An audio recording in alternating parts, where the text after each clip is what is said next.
আসসালামু আলাইকুম। আমি মুস্তাইন ফ্রম মুস্তাইন ব্লগস। আর এই মুহূর্তে আছি ইউরোপের অন্যতম ট্যুরিস্ট ডেস্টিনেশন ভিয়েনার দানুব নদীর উপরে। এটার উপর পুরো নদীটা এই শহরটাকে দুই ভাগে ভাগ করেছে। সো এই পাশে শহরের একটা অংশ পড়েছে এবং বেশিরভাগ অংশ ওই পাশে। আমি যে জায়গায় দাঁড়িয়ে ভিডিওটা তৈরি করছি এখন, এই জায়গা থেকে এই পাশটায় পড়েছে শহরের একটা অংশ, এখানে বেশ কয়েকটা ডিস্ট্রিক্ট, এবং ওই পাশটায় পড়েছে আরেকটা ডিস্ট্রিক্ট, আমাদের যেমন বুড়িগঙ্গার এপার ওপারের মতো। তো এখন এই কিছুদিন আগে আমি যখন আসছিলাম এখানে, তখন এই জায়গায় এই যে নদীটা আছে এখন আপনাদেরকে দেখাই। এই নদীটা হচ্ছে পুরোটা বরফে জমা ছিল নদীটা।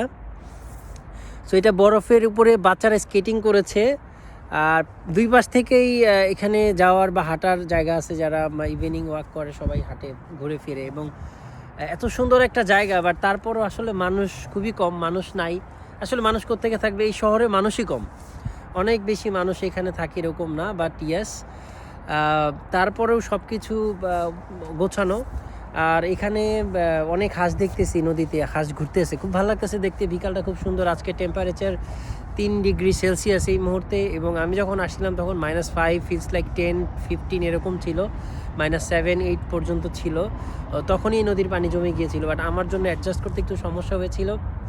তো এখন এক্সপ্লোর করতেছি ইউরোপ। আমি আরও বিভিন্ন জায়গায় ঘুরবো ইনশাল্লাহ, এবং যে জায়গাগুলোতে যাব আপনাদের সাথে শেয়ার করব সুন্দর সুন্দর জিনিস, মজার মজার খাবার, সুন্দর জায়গা। এবং ইয়েস, যারা ইন্টারন্যাশনাল স্টুডেন্ট বিদেশে পড়তে আসতে চান, ইউরোপে পড়তে আসতে চান, আপনাদের পড়াশোনার ক্ষেত্রে বা অ্যাপ্লিকেশনটার ক্ষেত্রে, পড়াশোনার ক্ষেত্রে না, অ্যাপ্লিকেশনের ক্ষেত্রে কোন জিনিসগুলো আপনাকে হেল্প করতে পারে, কোন জিনিসগুলো আপনাকে এগিয়ে রাখবে, আমার অভিজ্ঞতা থেকে আমি শেয়ার করার চেষ্টা করব আপনাদের সাথে। সবাই চ্যানেলটাকে সাবস্ক্রাইব করবেন, সাথে থাকবেন। আশা করি সামনে আরও সুন্দর সুন্দর ভিডিও আসবে। এখন যে জায়গাটা আছে, এখানে যে গাছগুলো দেখতেছেন, দেখেন সবগুলো গাছ কিন্তু মানে উইন্টারের কারণে, শীতের কারণে একদম মানে পাতা নাই।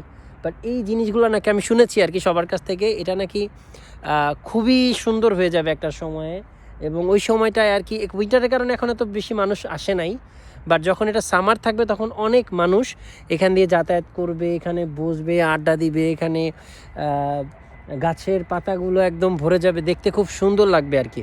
তো এখন এখানে সন্ধ্যা হতে চলেছে, প্রায় বাজে হচ্ছে এখন 4:31।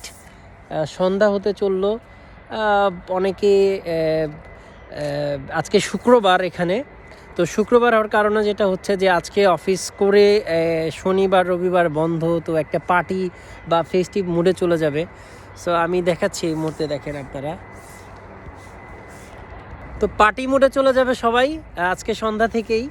তো ঠান্ডা একটু কম হওয়ার কারণে মনে হয় যে সবার জন্য এটা একটা ভালো ওয়েদার, সুন্দর ওয়েদার আজকে। +3, বাট আমার কাছে কিন্তু অনেক ঠান্ডা লাগতেছে।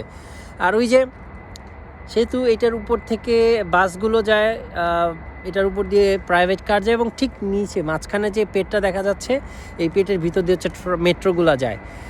সো খুবই সুন্দর। আমি আপনাদের সাথে শেয়ার করি নদীটার সৌন্দর্যটা, দেখেন।